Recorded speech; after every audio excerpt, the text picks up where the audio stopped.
タコツボか?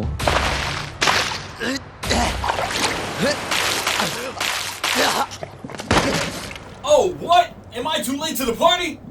Brought this towel and everything. You know what? You're just gonna have to make some space.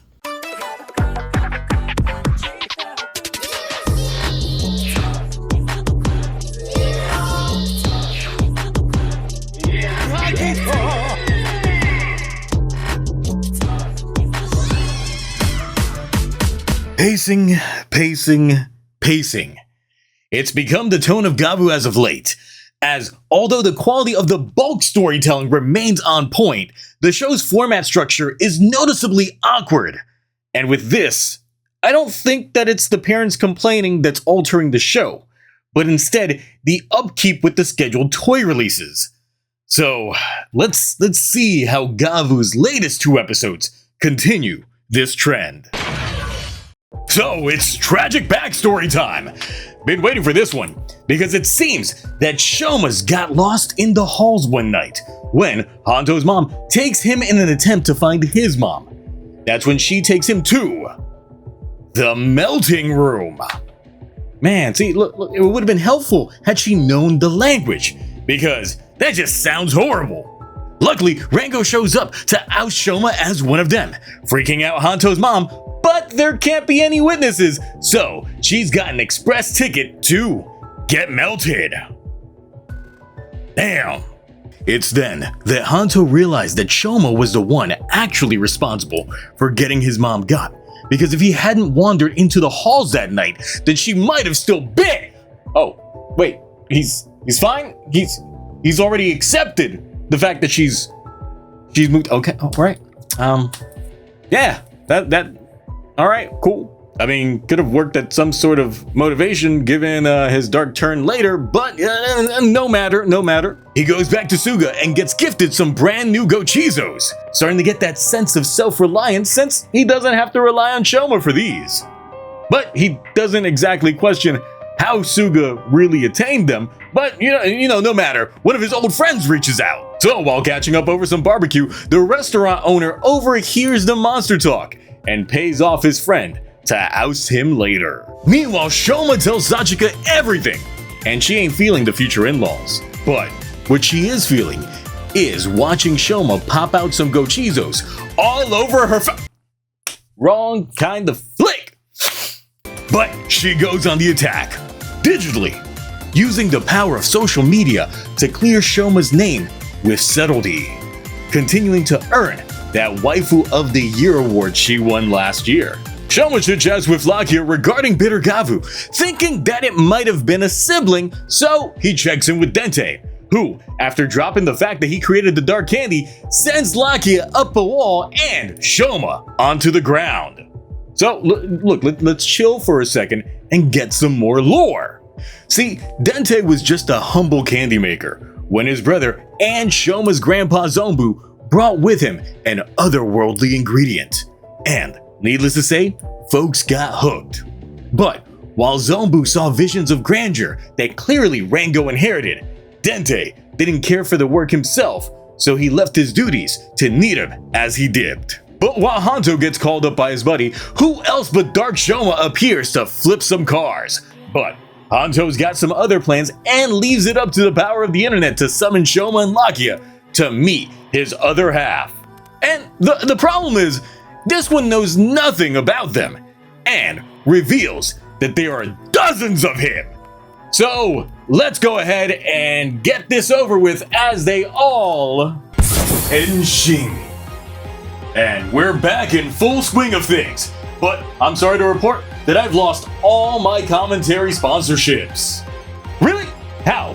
I pushed some old lady in a parking lot. Yeah, I mean, that'll do it. Yeah, see, look, they keep trying to arrest me, but I can just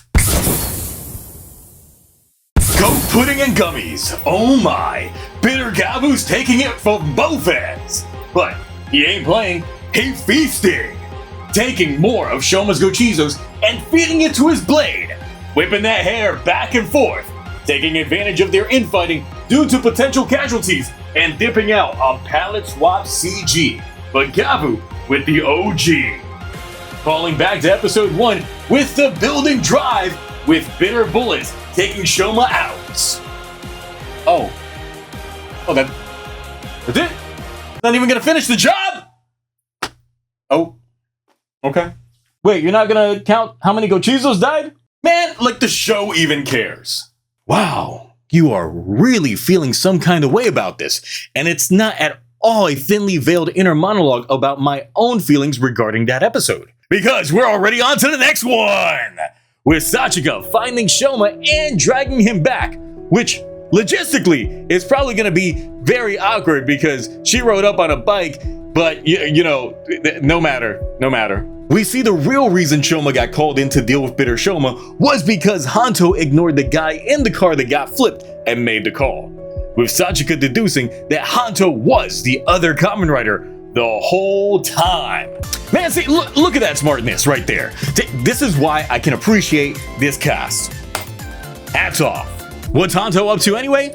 Well, going to some shady place that potentially has a granute completely checks out. Getting that tar shot all over? Look, it looks like it's gonna be a fun time, I guess. Since it turns out his buddy sold him out for about $200, which makes him just the right kind of happy to get glassed. That's right, restaurant owner was a granute and he's got a job and vengeance. But first, he's gonna gunk on Hanto for the whole night. Someone else has plans for the evening too. Locking his bow to Dente's neck. And he's cool with it. He just has some requests, but Locke ends up changing his mind, realizing that Shoma likely saw the usefulness in Dente being around for the time being. And he also ends up getting gifted some food and merch. All this while bitter Shoma decides to fuck some shit up, but gets no real satisfaction. That is, until tired, mentally exhausted Shoma arrives, getting tossed quicker than my salads when Sachika arrives with the oh no! She's here to clean some Gavv, but can't get a hole in edgewise. And he's down. Luckily, Piss Pudding is here. Now let's take a quick detour back to Hanto, who, after a night of getting that blowout, finally gets the Choco in his buster.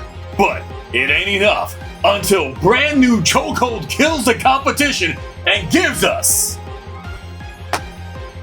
I guess, a brand new form? What is new here are these moves though. Drop knee to the Gavv, Dente grab, and point blank brown squirts. So, back to bitter action with Lamb getting played with, but Shoma needs food, and conveniently, there's ice cream, which just happens to be the medicinal cure-all according to Shoma's mom, giving us a brand new Gochizo!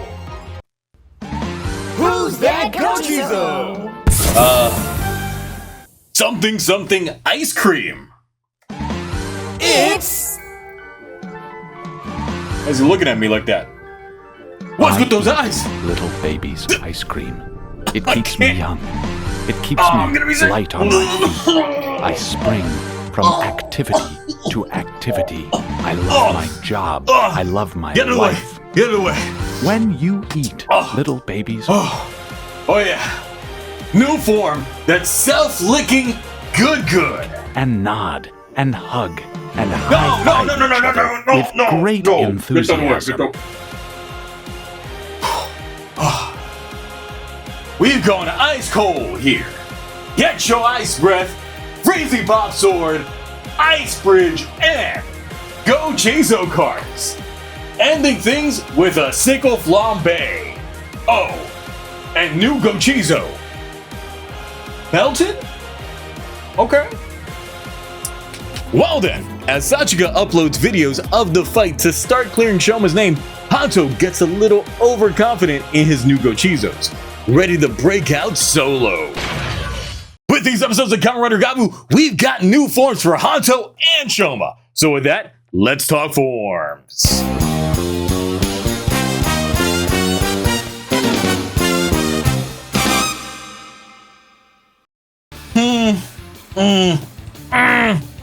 This ain't it. Nah. It's just vinyl on the pre-existing Valen suit.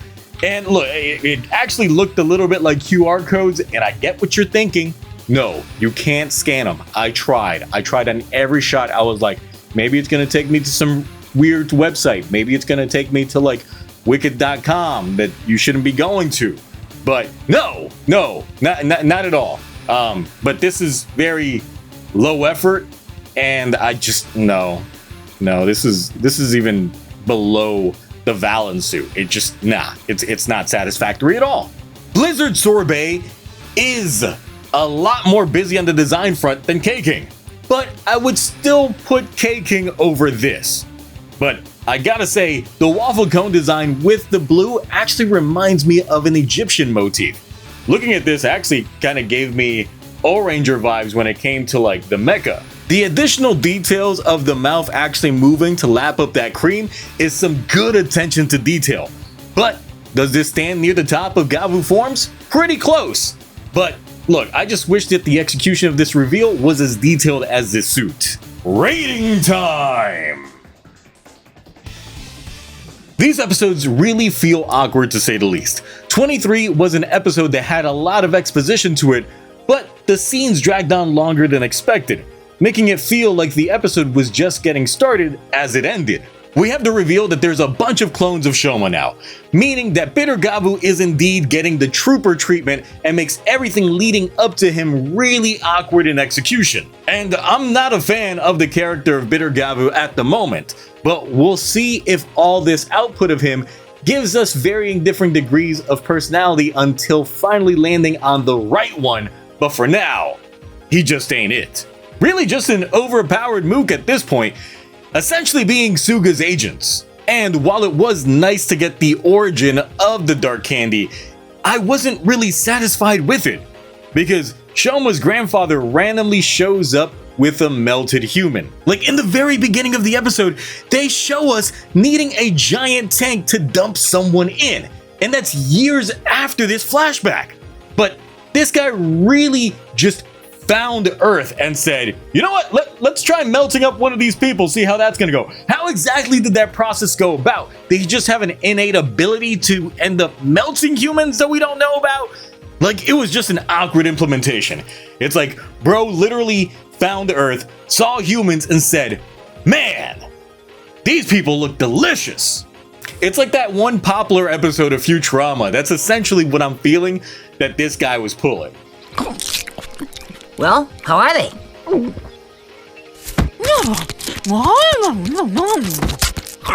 On the opposite side would be the very beginning of the episode with the flashback of Hanto's mom, giving us closure to this part of his story. And although that was indeed very gruesome for what it was, I still felt that this episode was lacking. And because of that, it's gonna be getting the Build B.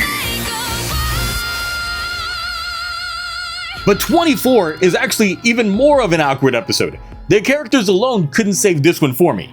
Yes, Sachika figuring out Hanto's identity was a stroke of greatness on the character writing, but everything else just felt weird.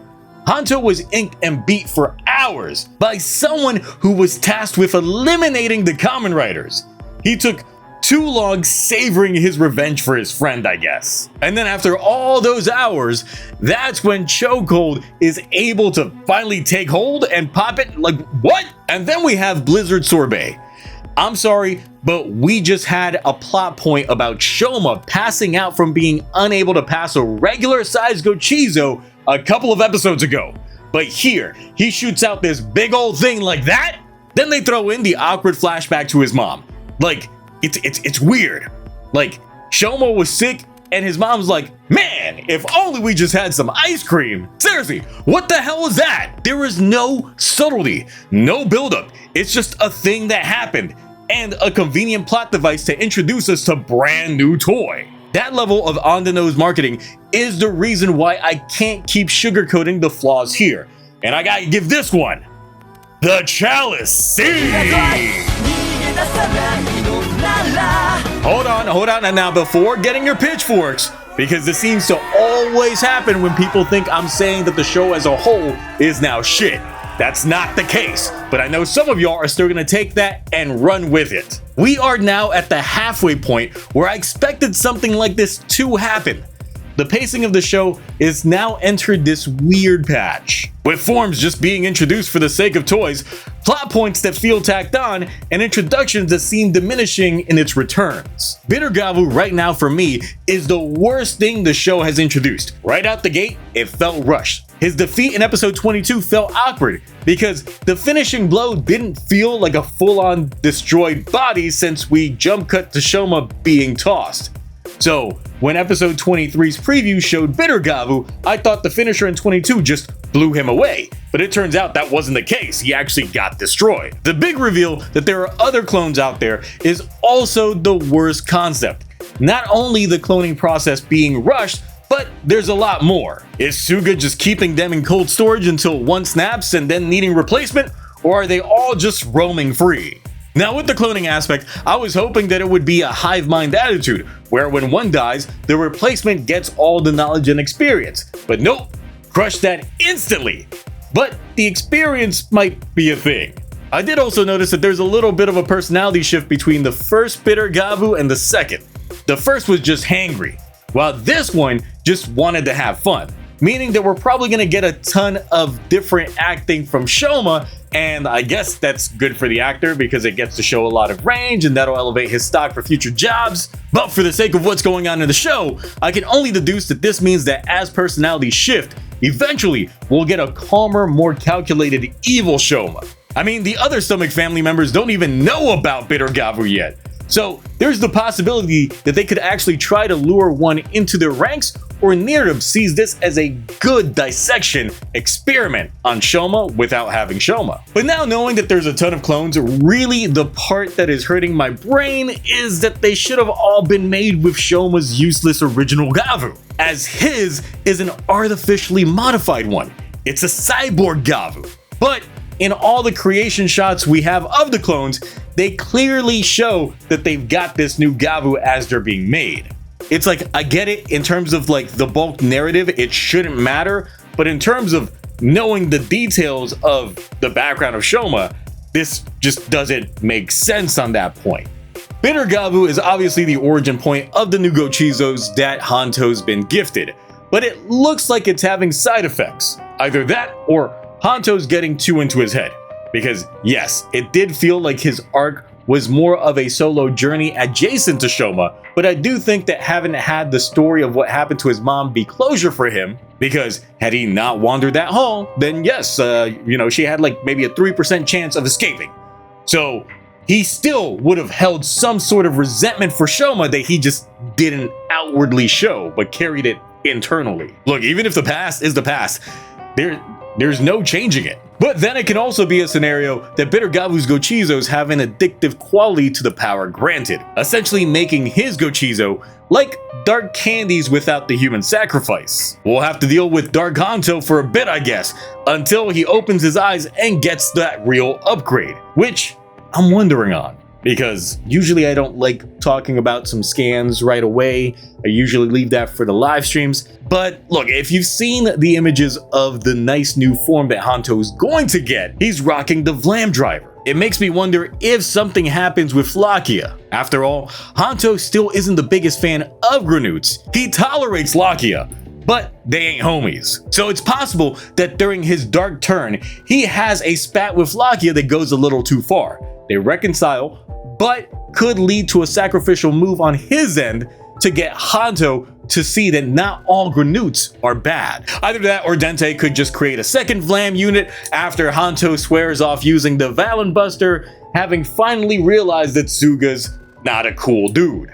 I know Sobre comes back in the next episode, which I guess when you have a power-up that just matches K-King, but the only downside is that you gotta use it before it melts, why not carry around a cooler with some ice creams while you're at it? It's still the most lackluster introduction to the form, but I was told that next episode is its proper debut, which makes this even worse if true. The saving grace of these episodes remains to be our lead cast, as I still appreciate the fact that they are still written like real people that may act brash, let thoughts of how others feel about them weigh on their conscience for an unhealthy amount of time, but at the end of the day, understand their surroundings and the situations that they're in.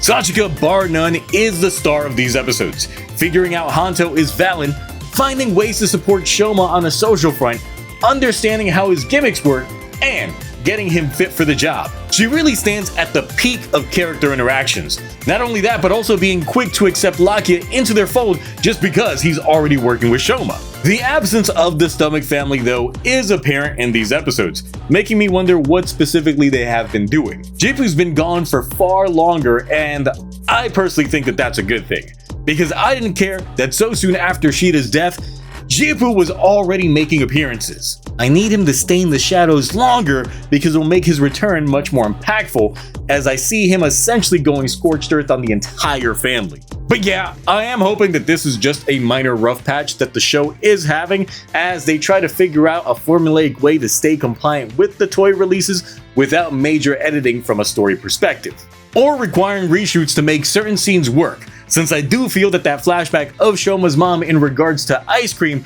was a last-minute addition to explain just why ice cream would be so powerful. But those are my thoughts. What are yours? What did you think about this new arc of Kamen Rider Gavv? Bitter Gavv's clones on clones, where Suga's storing them, Hanto's turn to darkness, and Blizzard Sorbet's awkward debut. Are you noticing the pacing with the show as well? I know I put a lot of critical lens on these shows, but I feel the change in structure is very noticeable. Either way, that's it for me. We caught up, and we'll see you next time. Until then, bye.